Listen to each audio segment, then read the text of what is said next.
Hello and welcome back to Next Generation. Today we're going to be taking a look at the 26th edition of Nintendo Power, which features Robin Hood on the cover. We'll also be taking a look at Rockin Kats and Bill and Ted's Excellent Adventure. Excellent!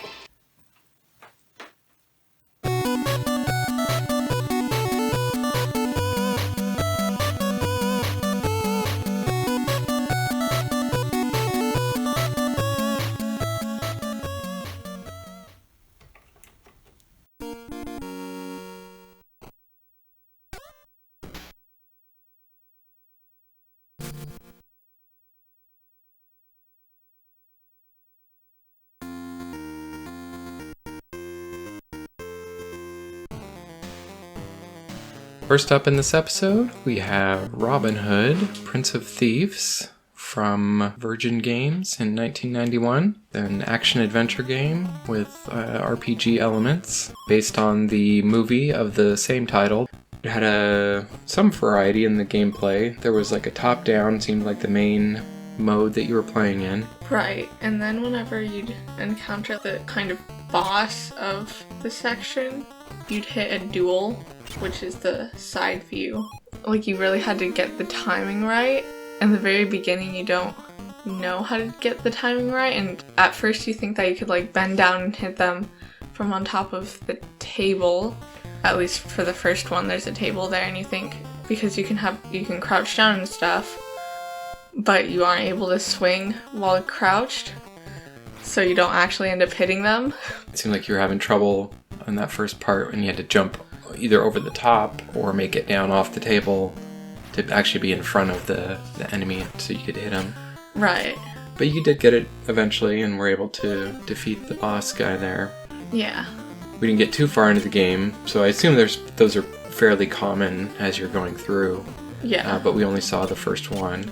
And then there was some kind of puzzly stuff that wasn't too bad to figure out. We were using the Nintendo Power. I feel like if you didn't have that, there would definitely be a lot of kind of trial and error, walking around and doing look and search. Right. Is you have to kind of open that menu and then pick look, search, take. Right. A lot of games later started doing a thing where there was just a single button that would perform all the actions, and it was sort of context sensitive. A lot of modern games do that now. You'll notice, like, you always just hit the A action button or whatever, and it either opens a door or it picks up an item or it whatever the thing is. One thing about talking to people, which was kind of annoying, is like if you aren't able to fight them, obviously, but like characters that you can perform dialogue with, you don't have to press like A or B to talk to them, you just run straight into them. So I noticed, like, every time I died in the beginning, I kept running into the guy that you save. I mean, it isn't that annoying since you can just kind of skip through the dialogue, but still it's kind of repetitive. I thought the graphics were decent, but there was some kind of muddy things that weren't real clear. Right. Like in the first one, everything's just kind of the same color. And at one point there was some kind of like gray stuff, I think, on a table that was supposed to be handcuffs or something. But like it looks like you could pick them up because it looks different from everything else on the table, but it's like I tried a bunch of times and you can't pick it up. So it felt kind of like middle of the road, kind of average as far as games go. It wasn't super terrible, but also not very compelling, I think. Probably one that I don't think I'd ever pick up and play. Right, I don't think that this one is worth going back to play unless you're really trying to play every single NES game, in which case I wish you some good luck with that.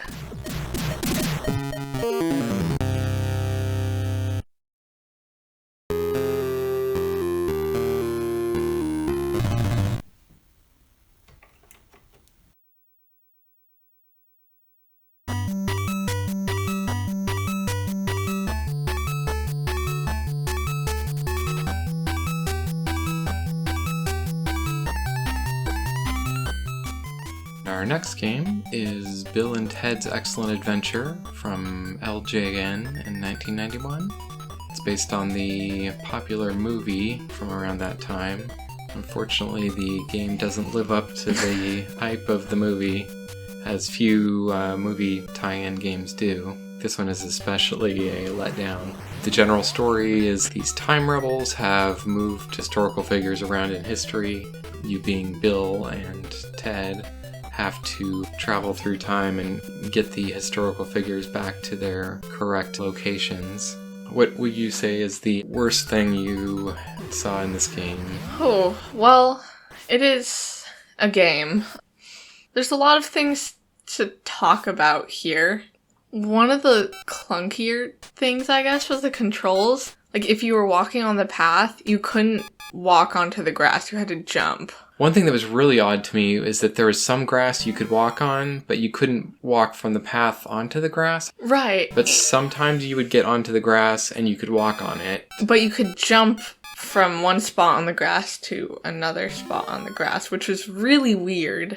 It was also really confusing to find out who would attack you and put you in jail and who wouldn't. That part wasn't too bad to me, because like pretty much anytime they were running around with their hands out, they were going to put you in the prison. Yeah, but even without But if they were just walking, they would bump into you and take your coins, I think. Yeah, but they'd say, give me a coin or I'll lock you up or something. So I don't know if they actually... Yeah, and you travel through the time circuits. That part almost seemed like it could have been interesting with the tubes and stuff, and you're aiming your time machine around, but it just felt really clunky and... Right, and hard to do. And it didn't tell you really what you could do with it. It felt like they could have made some kind of cool puzzle mechanic or something with like connecting up the time circuits or something, but it was just this weird random bouncing around. Yeah. The music would loop once and then just stop. Half the time there would just be no music playing.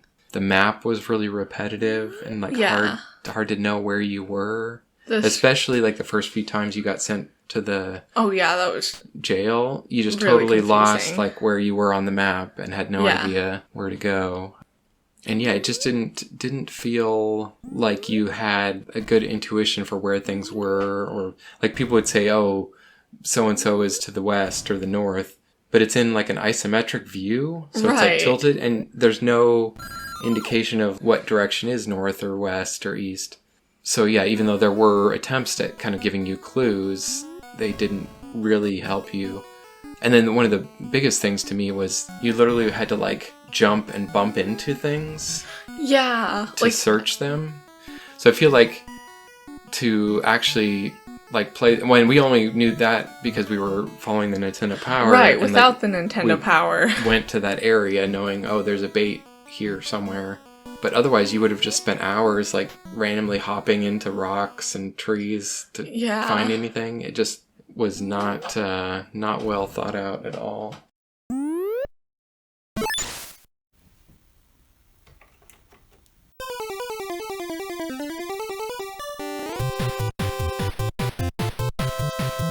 Our final game this episode is Rockin Kats from Atlus in 1991. It's a platforming game and has a fairly interesting mechanic of a punch gun that your character has. Yeah, and it also can function as a nice little grapple hook. In some ways, it reminded me a little bit of Bionic Commando. Yeah, one of the first games we covered. You can take your punch gun and hook onto ledges and swing around. Yeah, you can do like fancy spin things. There's gaps and things that you have to jump over, and the only way is to use the swinging mechanic. Yeah. There's like a bounce kind of jump you can do, where you jump and then punch downwards. Yeah, I don't think I used that very much. I think I used it a little bit, but not. I think you can use it later. There's like spikes in the ground. There's certain places where you can jump and like bounce on the spikes and not get injured. I also didn't get very far. The game itself is, like, it isn't the hardest game out there. I think the boss itself is kind of difficult to get. Like, even when you know what you're basically supposed to do. Yeah. It's kind of difficult. I think we probably just didn't spend enough time to really get used to the swinging mechanic and stuff. But I feel like it's one where you could pretty quickly get it down and be able to get a lot further. Yeah. One really nice thing is kind of similar to Mega Man. It's got the kind of stage select at the beginning, but they used kind of the interesting idea of having it as TV channels. Yeah. So you got to pick a channel at the beginning and pick which level you wanted to start on, which is a nice way to let players be able to see a lot of the game without having to play through the entire thing level by level. I always thought that was kind of a nice way to give it a lot more replayability. Right. Because if every single time you're going to play a game, you're starting from the same level 1 and playing through the same levels in order, it can get repetitive versus just being able to jump in and say, oh, I want to play that third level, you know, and be able to pick what your favorite levels are to play, even if you're not going to sit and play through the whole game necessarily. The story is kind of the classic dogs versus cats kind of thing. Yeah. So there's a bunch of dogs in this city that and kind of a gangster theme, like mob kind of boss guys.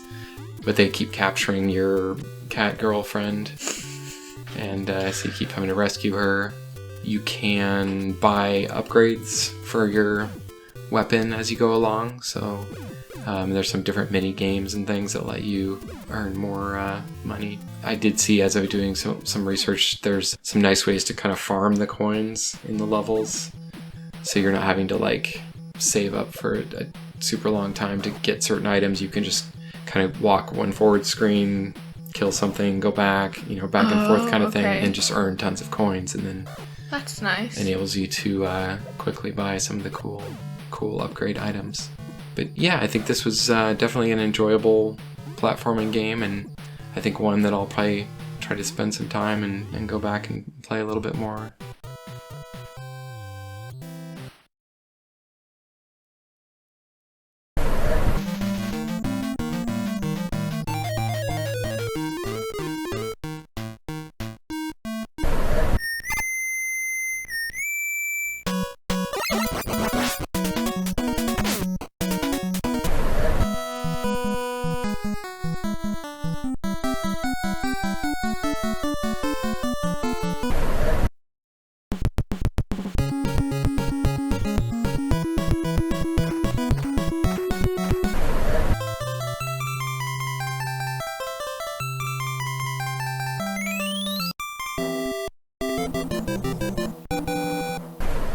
Thanks for joining us on another episode of Next Generation. As always, if you enjoyed this video and want to see more, make sure to leave a like and subscribe. And we'll see you next time.